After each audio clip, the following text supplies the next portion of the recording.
Hey everyone, welcome back to my YouTube channel. So I thought I would do something a little bit different. I feel like most of my videos are either clean with me or like home bargains hauls or day in the life videos. And I thought, do you know what? I'm going to do one that's about my top 10 tips for having two children that are under 5.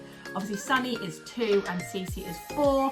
And I feel like this age it can be quite challenging. It's very full on, but it's also really lovely. And I really love having them both this age. But I thought, do you know what? I feel like over the last 4 years, last 2 years, having 2, I feel like, you know, I feel like I kind of know what I'm doing now. I mean, not a pro by any means, but I feel like I'm okay, I can handle it. Hence why we're having a third. If not, I probably would not have wanted a third. But yeah, I feel like it's going quite well. So I thought I would do a little video going through my top 10 tips for having 2 children under 5. So my first tip is, and it might sound a little bit of an odd one, my first tip is not to lose it. And what I mean by this is when you as a mum like lose your temper a little bit or you feel like you've lost control, it is the worst feeling, and especially when you've got 2 children because they both kind of react to that. I feel like as soon as you actually lose control of the situation, you've kind of lost their attention and they almost don't look to you to listen, if that makes sense. They kind of just ignore you. I find that anyway. So this is why I do things like I meditate most days, I do yoga, I do my mindset work in the mornings, because I know that I need to be in the calmest state possible for me to be able to, you know, be the best mum I can and to deal with situations properly. So yeah, I've definitely noticed, obviously the pressure can build up when you have 2 young children. Things don't always go your way. They can argue, they can have tantrums, they can be naughty most days. So it's really important that for me, I try and keep in that calm state. And obviously if you do lose it and you do have those moments where you kind of shout and you know, you just kind of feel like, oh God, I shouldn't have done that. Don't stress. My biggest, you know, we've all been there, I've been there, but I try to learn from it and the next time think, right, how would I handle that situation slightly differently? And I always come back to the thought process of I'm gonna keep more calm and I'm just gonna try and keep my cool and not lose it.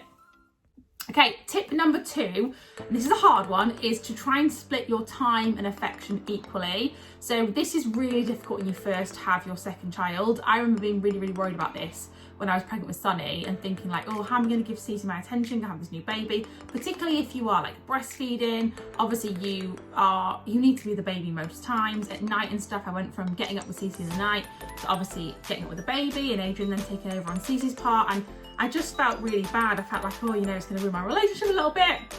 And actually, like, it didn't. I would say Cece got closer to Adrian, which is actually really lovely.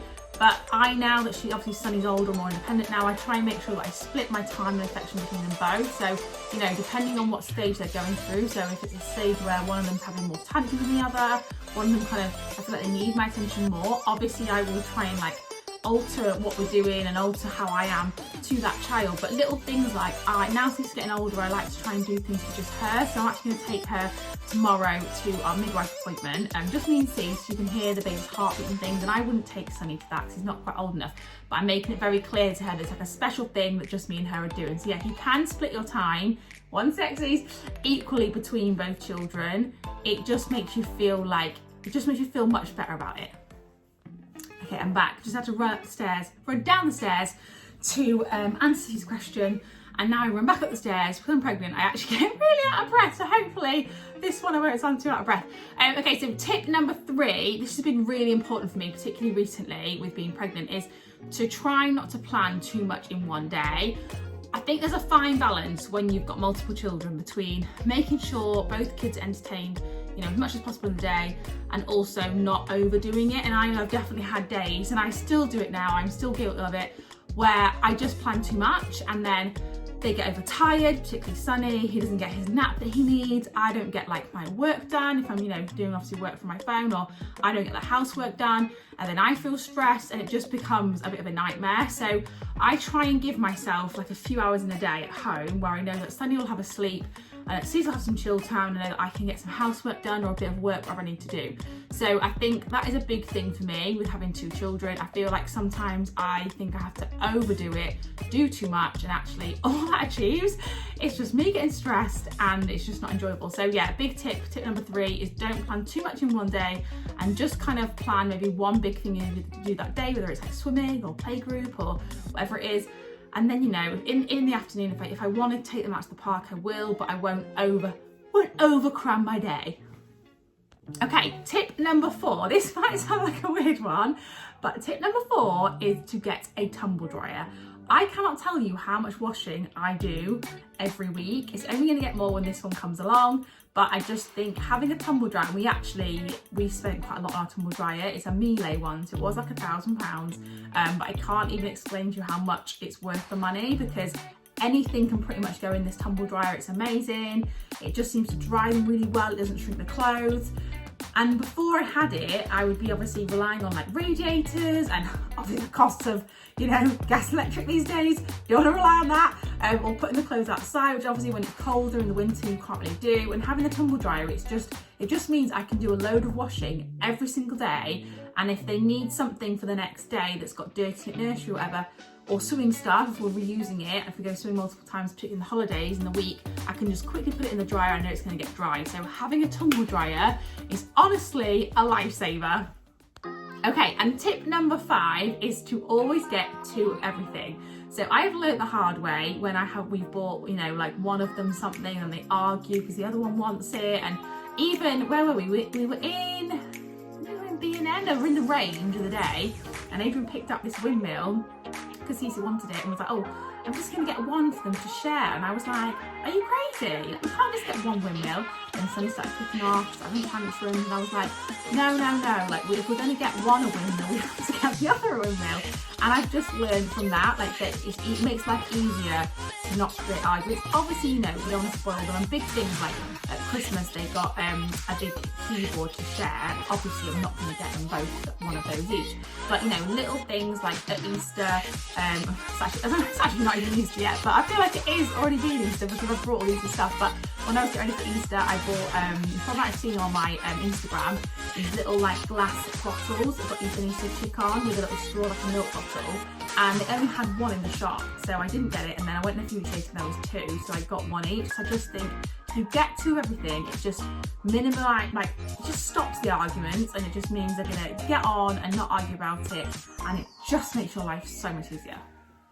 Okay, tip number 6 is to do things that they both like. So for example, we were going to a playgroup every Friday morning, which Sonny loves. He loves it so much. But Cece got to the age now where obviously she's going to start school in September, but she's a little bit too old for a playgroup. Like, she's definitely the biggest child there, and she'd often get bored, and I could just see in her face she'd get a bit bored, and then she'd have a bit of a strop and a tantrum. So basically, instead of doing that, we've started to go swimming instead on a Friday morning, because I know that is something they both want to do. This can be really hard when you've got 2 that are different ages, but things like a soft play, they both love a soft play. But again, I'll try and find one if I'm on my own with them that's not too big, that I know it's a small one where they can both go, and I don't have to be like here, there and everywhere.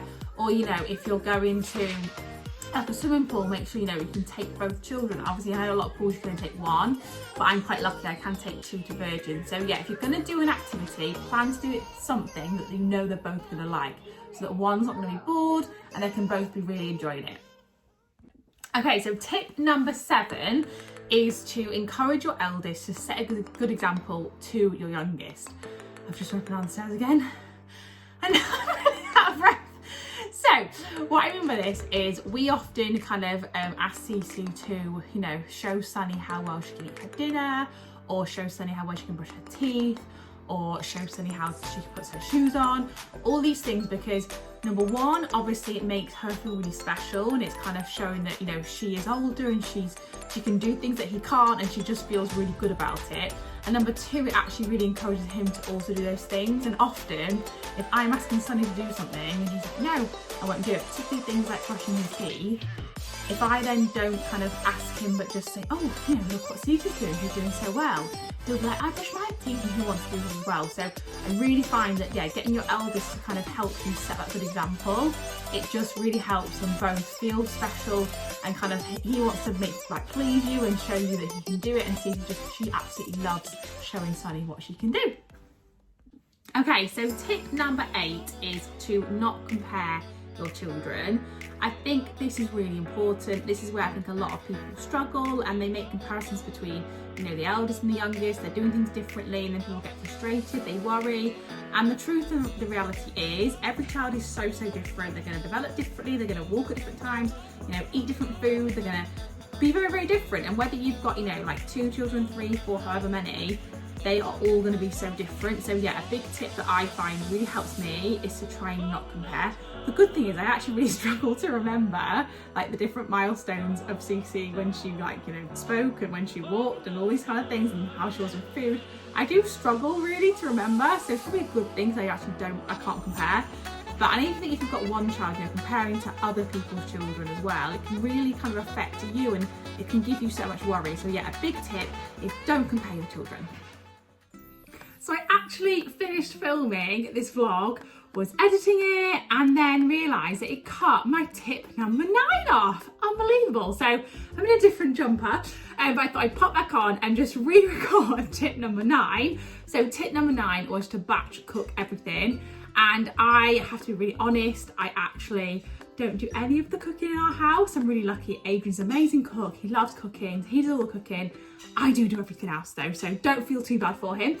But we really try, and well, he really tries to make sure that he batch cooks things that our kids like. So our kids are really fussy. So things like bolognese, you know, lasagnas, they'll eat cottage pie, and just have batches of them in the freezer. So if we have a particular busy week and we're at work and things, we can just take something out of the freezer that we know they're gonna like, that's a healthy, good meal for them. And honestly, we find batch cooking is so, so good for when you have multiple children.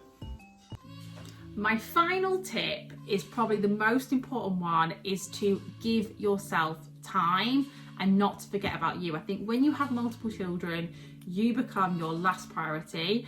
And for you to be the best mum you can be, it's so important you actually give yourself time. Whether that is, you know, things like you are going to make sure the kids go to bed at a certain time so you can have a hot bath and put a face mask on. Whether it's, you know, making time to fake tan, making time to, you know, put your lashes on, making time to put your makeup on, making time to have a hot cup of tea. This is something I was really, really bad at when I first became a mum. And I almost felt like, because I become a mum, I felt like I wasn't entitled to time for myself anymore, and I felt guilty. I felt guilty if I was, you know, doing stuff for me and not, you know, in mummy mode. Whereas now I've got 2 children, and, you know, I know how important like mental health is, and to feel like, you know, you are kind of not going insane. It's so important, and I make it a priority that I actually have time for me, because I know if it's a happy mum, happy kids, and you just have to be filling your cup up all the time, because you are always pouring from your cup as a busy mum. But thank you so much for watching. I hope that was useful. Bit of a different one, but I thought, do you know what? This is something that if I was going from like 1 to 2 children, or maybe if I was thinking of having kids myself, I would want to see this. And obviously these kind of videos, it's just my opinion. It's not like, you know, the top 10 tips for 200 children under 2 that you know, everybody had to go by.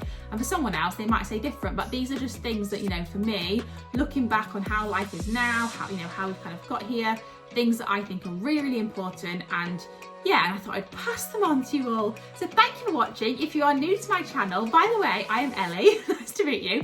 I have Cece, who is 4, and like I said, Sunny, who is 2.